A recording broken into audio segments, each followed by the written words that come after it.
It's time for this week's episode of Brandon Sports Talk, featuring in-depth interviews from those who are trending in the world of athletics. And now, here's the host of Brandon Sports Talk, Brandon Pate.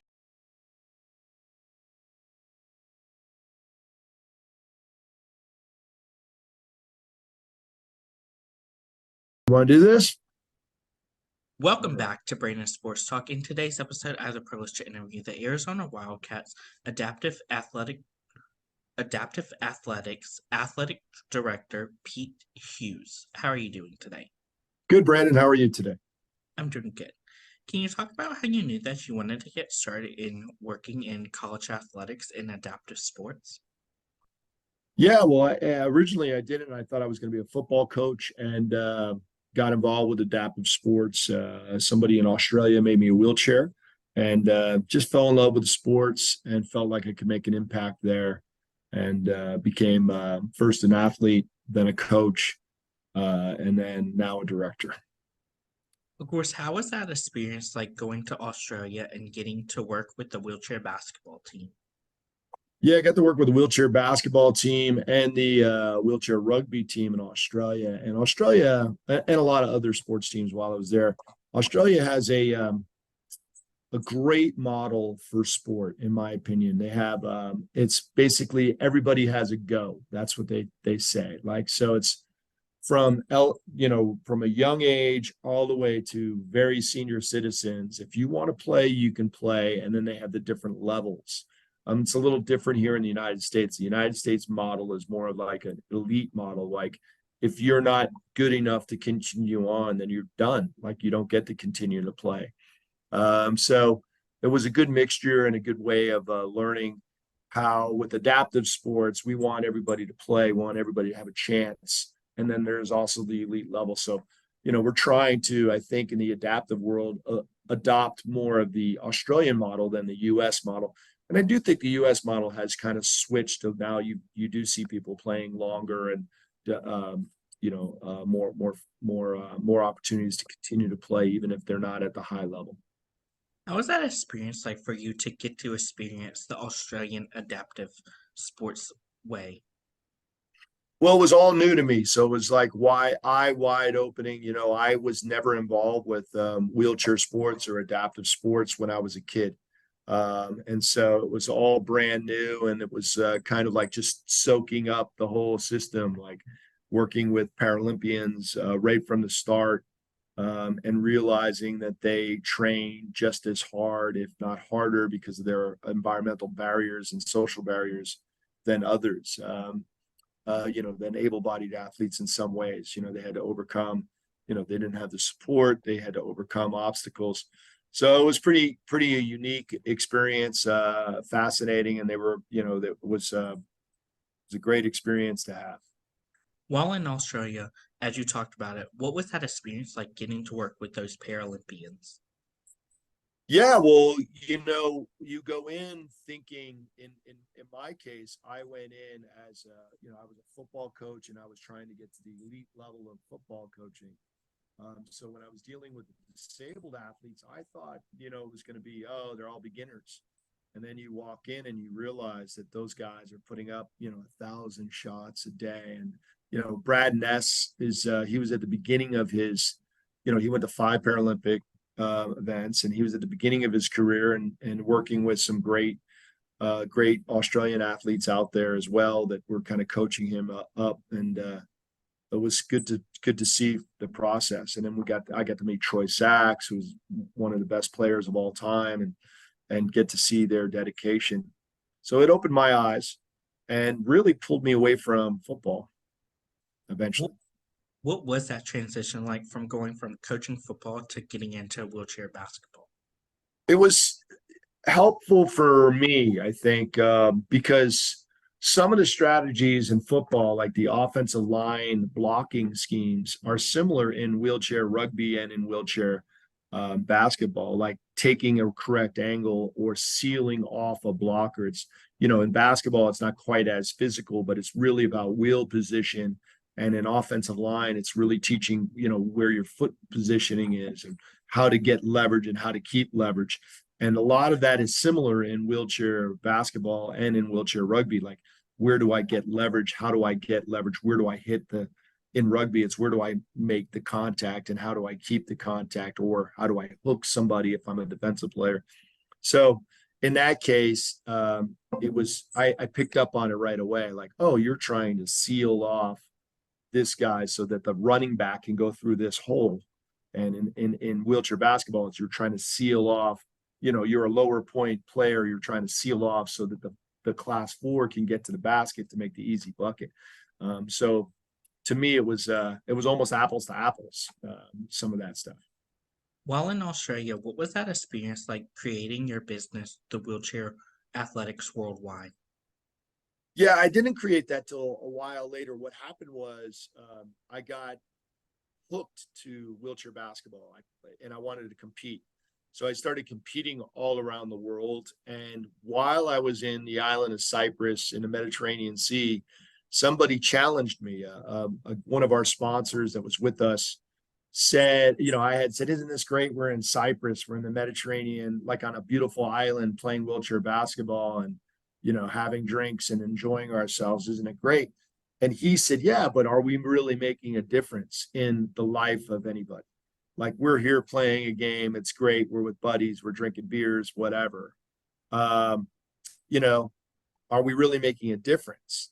And so later, when I went to the University of Arizona, we met our great sponsor here. His name is Jim Click. And he was talking about giving back to the community and how important that was. And so those two things kind of combined into one thing to me and said, hey, you need to do something. I don't have a lot of money, but I have time that I could give and I have expertise that I can give. And I want to give back to the sport they gave to me. So we created this organization called Wheelchair Athletes Worldwide. And we get old chairs. We collect old chairs from our friends and athletes that are in the United States that are no longer using those. And we donate them to different countries. So we've been to India, Nepal, Peru, Indonesia.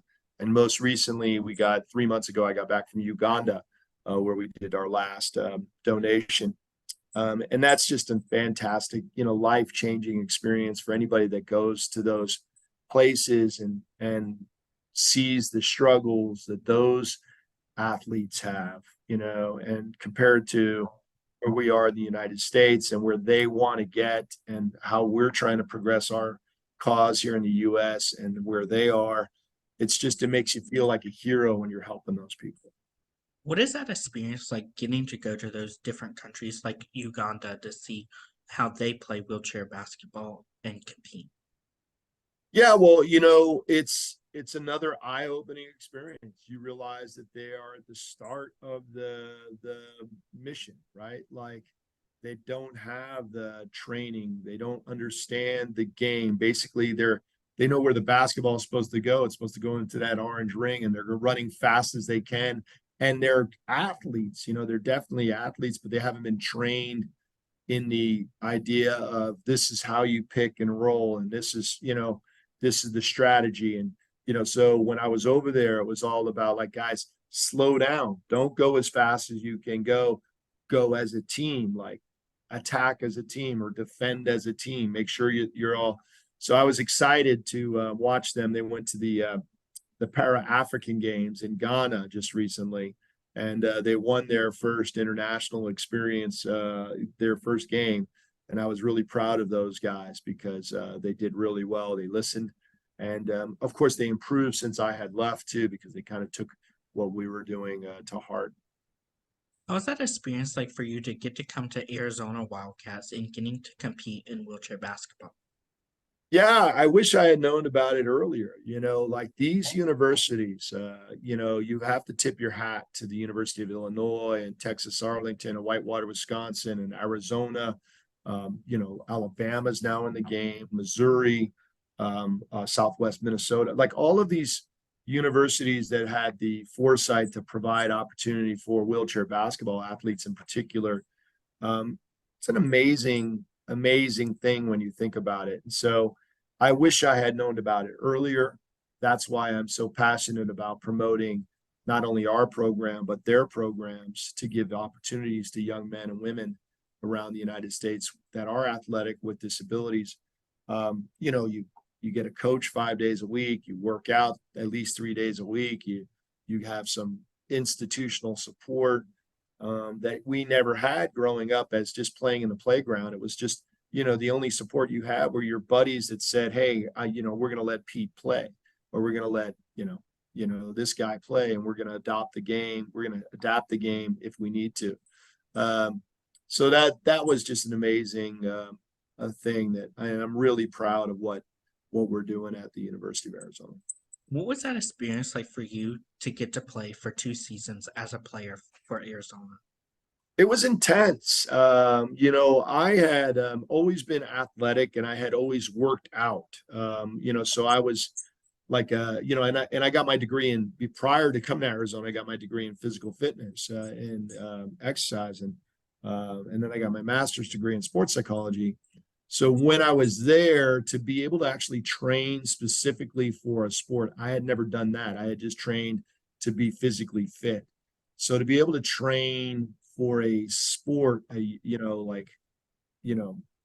uniquely and sport specific, was a great experience for me. I know I threw up a bunch of times in the beginning days, and I learned the hard way. And I think I was 29, or I was kind of an older guy at the time. No, I was 34 when I started playing at U of A. So I was an older guy chasing around these 18, 19-year-olds that had all the energy in the world, but maybe not quite the discipline that I had. So it was a good match, and I really enjoyed my 2 years playing for the University of Arizona. What was that experience like for you getting to put on that jersey and representing the Arizona Wildcats wheelchair basketball program? When you join something that's bigger than yourself, it's always a good thing. Now, I loved wearing the jersey. I'm not so certain. I love wearing the tight white shorts that Coach Brown made us wear. My legs are exactly the same color as the white jersey. So I'm still holding a grudge against Coach Brown for making us wear shorts. I wish he would have let us wear some sweats that matched. What was that transition like for you from going from being a player to joining the coaching staff? It wasn't hard because I had been a coach before. Like, I had already learned coaching at a pretty high level. I had coached college football. I had coached high school football, both varsity and JV and freshman and all that stuff. So going back to the coaching, the transition for me that was different was I was now coaching an individual sport, and a sport that I didn't know much about, which was wheelchair track. So I had to scramble quickly, and I was still playing as an athlete. So I had to scramble quickly to get the knowledge. And luckily, like, I went out and learned from great coaches like Adam Bleakney at the University of Illinois. And, I had some advanced, we had some already Paralympian wheelchair track athletes like Shirley Riley. And I learned a lot from her. So I was able to do the encouraging part and learn the technique as we go. And I think it was a good match. What was that experience like getting to coach those Paralympians and getting to have them experience that experience with you? Yeah, with Paralympians, you can almost see the trajectory. You can almost see them become Paralympians before they become Paralympians. Like, you can tell the hunger's in their eyes, and all you need to do is nudge here and nudge there. You don't have to be a helicopter mom, right? You don't have to be on top of them all the time. You have to figure out what gets them to 100% effort. Like, they're already at like 98% effort all the time. So it's almost like getting out of the way and then making sure that they understand that you're there for them no matter what. Like, if they're having a bad day, you're there for them. If they're having a good day, you're high-fiving them. And you're there giving your time to support them. I remember years ago, Coach Jen Poist, who's a two-time Paralympian, had said that she was almost leaving the U of A. And my first thing that I said to her, I said, "Oh no, you're a Paralympian if you stay." and and I didn't really make her a Paralympian. She made herself a Paralympian. It was all about, the fact that she heard somebody else say, you're our Paralympian. Because when we played together, she played against me. I had trouble against her, and I could tell the hunger was there. It was just a matter of getting her those opportunities. So yeah. As a coach for wheelchair basketball, what was that experience like going to 4 wheelchair basketball championships? It's a little stressful. Like you had this expectation that you're going to win all of them, and I still think back on those four that I think we should have won all of them. We had we've got some long reason excuses that we lost both of those games. The two games that we won, one we won in a close game. The first one, and then the third one we just blew them out. But I for 4 years I think we were one of the best teams on the planet. We were beating Division III men's teams. We even beat a college men's team at that time. And it's hard to stay on the top, and it's stressful, and but we had a great run.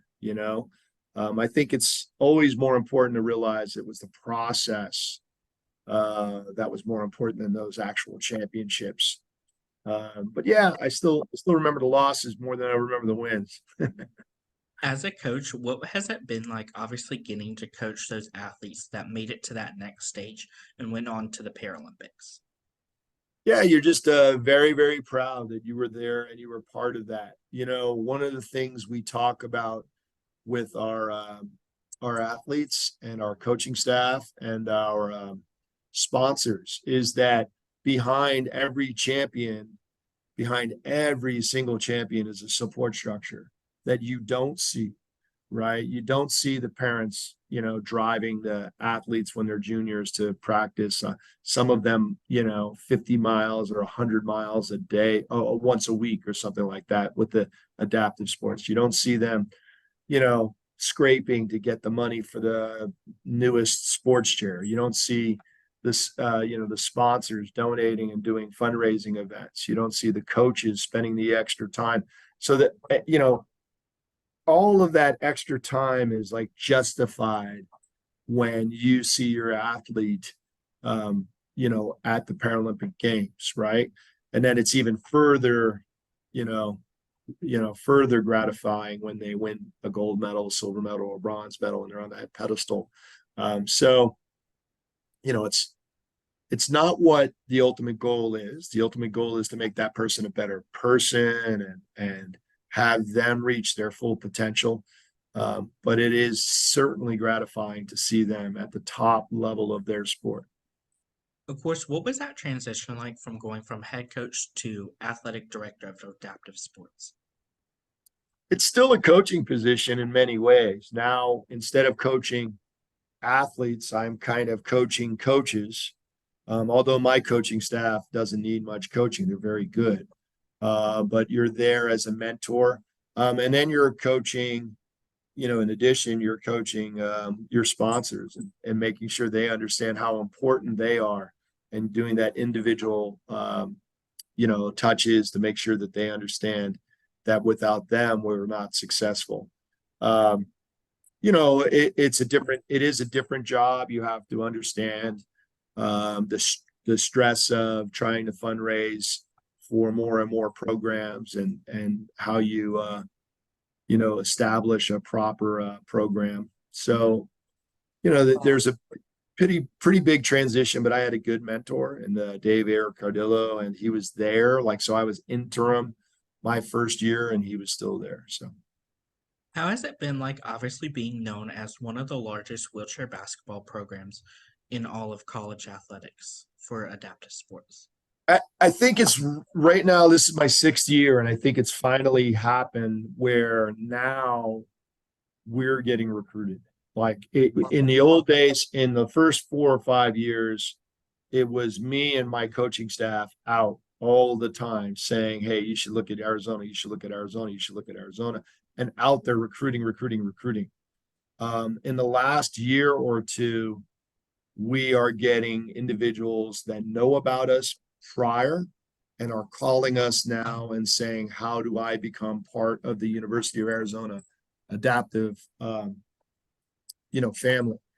And so that's a lot of fun to do that, and so it's been good to being one of the biggest. I think we are the biggest. We have 61 student athletes now and 8 programs, and we're going to start sled hockey in January of 2026.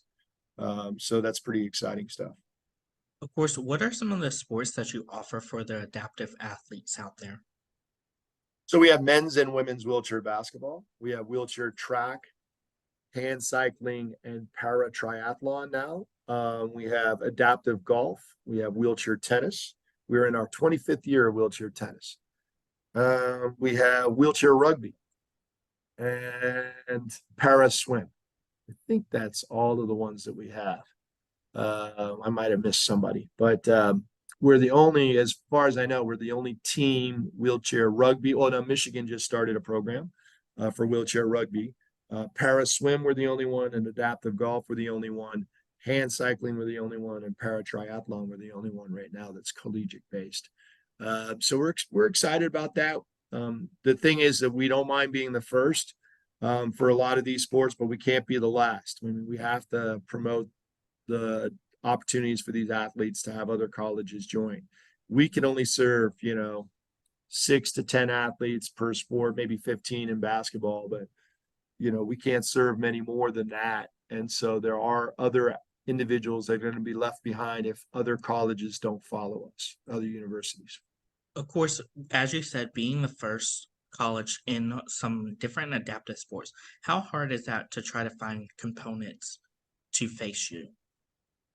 Competitors. Yeah, no, it's not hard because all of those sports have their own adaptive umbrellas, right? So for years, our wheelchair basketball program was a hybrid. It had college students and college and community members, and we played in the NWBA adult league. So wheelchair tennis, there's hundreds of players that you can play. Wheelchair track, there are track athletes that have been racing for years. It is our goal for sure to do college versus college or university versus university competition. But there's plenty of people to compete against, and we can still be proud if we don't have a collegiate division to compete in, like some of those programs. Like wheelchair rugby has got a great adult Division 1, and we've been competing at the top level of that for many years now. What has it been like as the athletic director bringing those popular sports like wheelchair rugby, para swimming, and para track and field that are at the Paralympics to the college level? Yeah, it's good. I think I think it's beneficial for everything. It's more about education of people with disabilities, and then primarily trying to find them jobs. At the end, like we want to empower people with disabilities through education and through sport, and that hopefully leads to jobs, and the Paralympics and competition success is a byproduct of that process. So I think the Paralympics is benefiting greatly from university programs like ours, because there's a feeder program. It always amazes me that there are individuals out there that have not a structured support area and can do this on their own and make the teams and become Paralympians without a collegiate program to support them. And, my hat's off to those guys and gals. But I also think that if you talk to them, those individual Paralympians, they would probably all say, yes, it would be awesome to have a feeder system, a collegiate program that supports all sports, we're an opportunity where people can learn and advance. As an athletic director, what does a day in the life look like for you? Well, it's 90% marketing and fundraising, I think. So, I'll be doing radio shows or TV shows or podcasts when I have the opportunity to talk about our program. And then the rest of it is fundraising, like donor relations, event planning, getting ready for the next event. Like, so on Sunday, we'll have the Gym Click Run and Roll. And if any of your listeners want to support that, they can do the part of the virtual race. It's on Sunday, October 8th, but the virtual race goes to the 15th.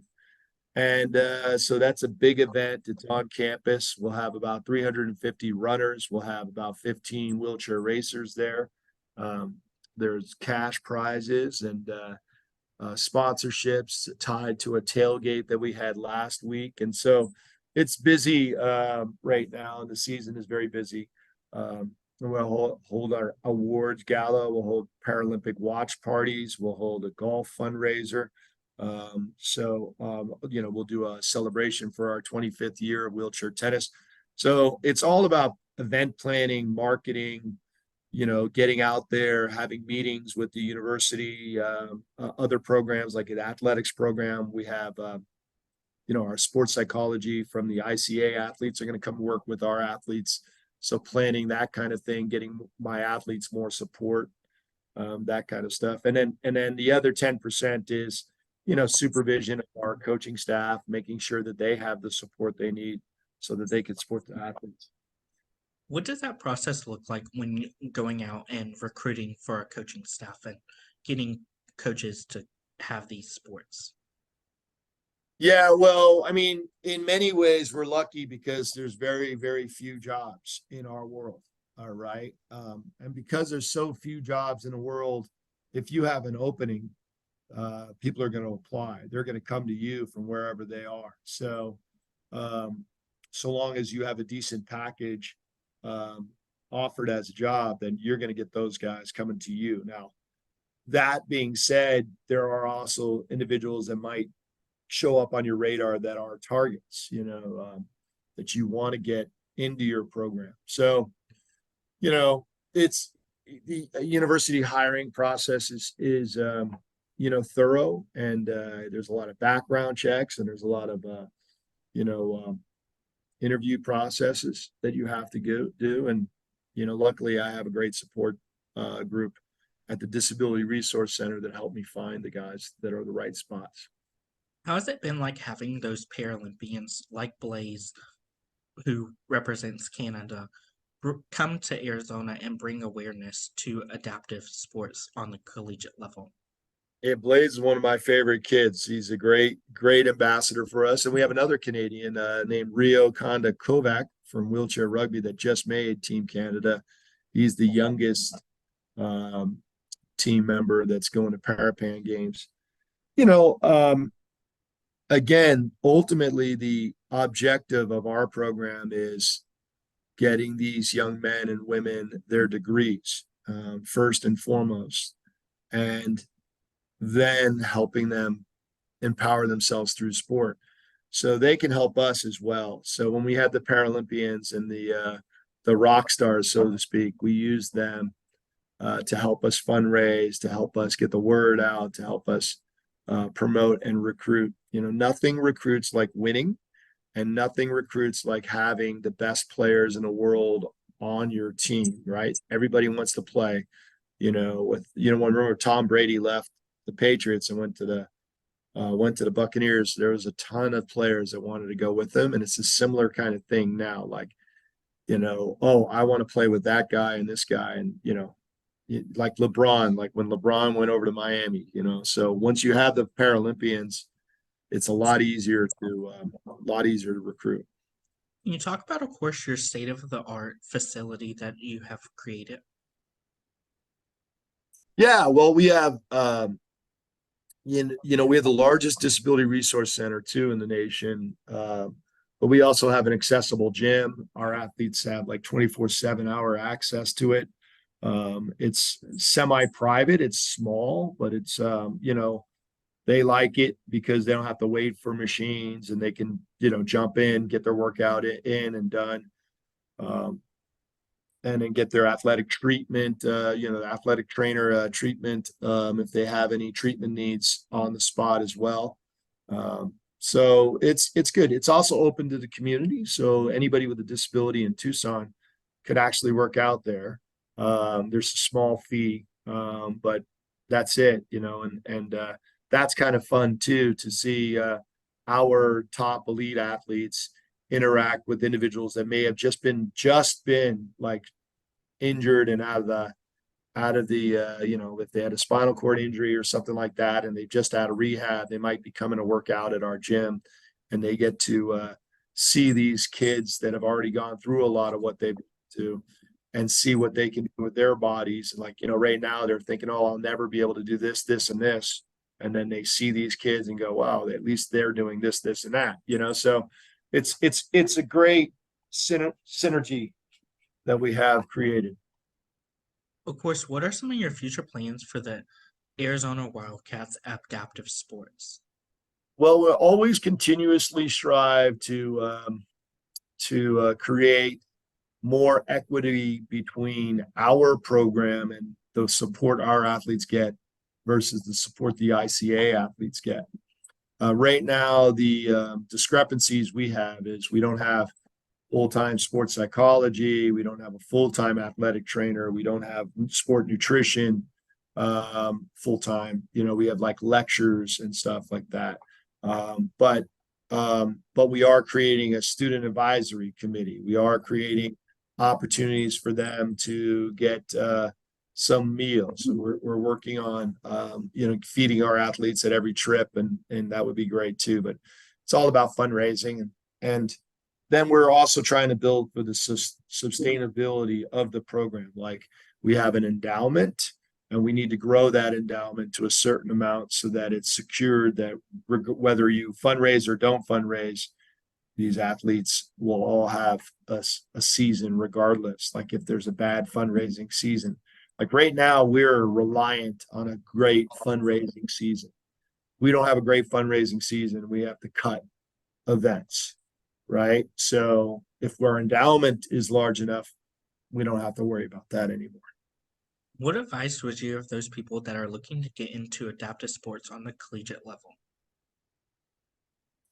Well, work hard, understand that there's not that many opportunities. And if you can create an opportunity for yourself, then that might be a good thing as well. I think when people ask me all the time, how do you start a program? I don't really know, because I was here and my program was already around since 1979, right? I've never started a program. I do know this, that you need people with disabilities that are students, that are advocating. You need supporters with money that are supporting. And you need the message and the goal to be clear.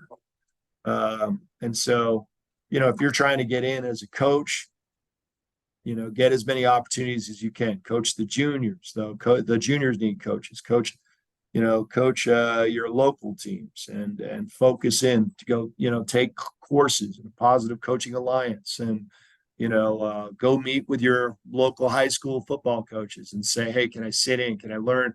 Can you meet with your basketball coaches? Can I sit in? Can I just observe? Become an intern. Do what you got to do to understand what it takes to be a coach. What advice would you give those collegiate athletes in adaptive sports that are looking to go to the Paralympics and represent Team Canada or US? Work hard.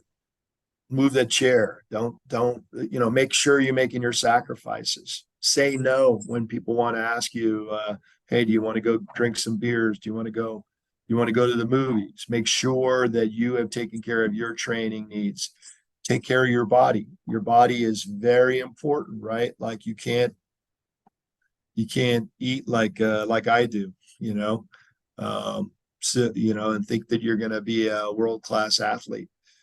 Treat your body with respect, treat your mind with respect, treat rest. Rest is very important. But also the social sacrifice that understand that you need to make. Like, I can't do A, B, and C because I'm doing C, D, and E, and train with people that are better than you if you can. Find those training, those coaches, but also find those training partners. I see Steve Serio and Pat Anderson train together all the time. And that to me, they're going to try to beat each other every single time when they're playing Canada versus the US. But that to me is perfect. I mean, those are the two of the best players in the world, and they're training together, And why is that? Not, because they want to be better. What advice would you give those future college coaches out there looking to get into adaptive sports and even athletic directors out there looking to get into adaptive sports? Well, there are opportunities out there, but they're usually not in collegiate sports. I would say, try to get coaching experience maybe outside of adaptive athletics and wait for your adaptive athletics opportunity or congruent to your adaptive sports thing. Like there are seasons, right?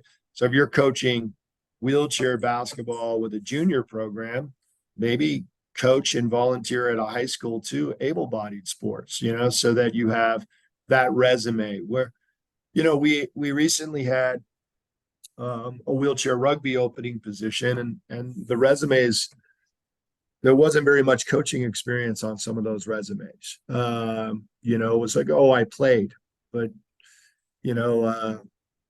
playing is great, but doesn't necessarily translate to being a good coach or leader. So, you got to get those opportunities and you're going to have to create them yourself. That's great advice. Where can my listeners find the Arizona Wildcats Adaptive Athletics at on social media? Oh, that's a great question. We are on Arizona Adaptive Athletics, and I think you can follow us on Facebook and Instagram. I know that we have our own men's wheelchair basketball Instagram and our women's Instagram page as well. And we also have a parents page. They're all like AZ Adaptive Athletics. So you'll have to search those. We're also at arizonaadaptiveathletics.edu on a website. And that'll have our schedule and stuff like that. Yeah. Thank you again, Pete Hughes, for your interview and best luck in your future as the athletic director for Adaptive Athletics at Arizona. Thanks for having me, Brandon. You can find Brandon Sports Talk on Instagram at Brandon Sports Talk, Twitter at Talk_Brandon, and you can find me on YouTube at Brandon Sports Talk. Don't forget to like, comment, and subscribe. Thank you again, Pete Hughes, for your interview and best luck in your future. Thank you. You've been watching Brandon Sports Talk. Please feel free to like, share, and subscribe to Brandon Sports Talk on social media and on YouTube.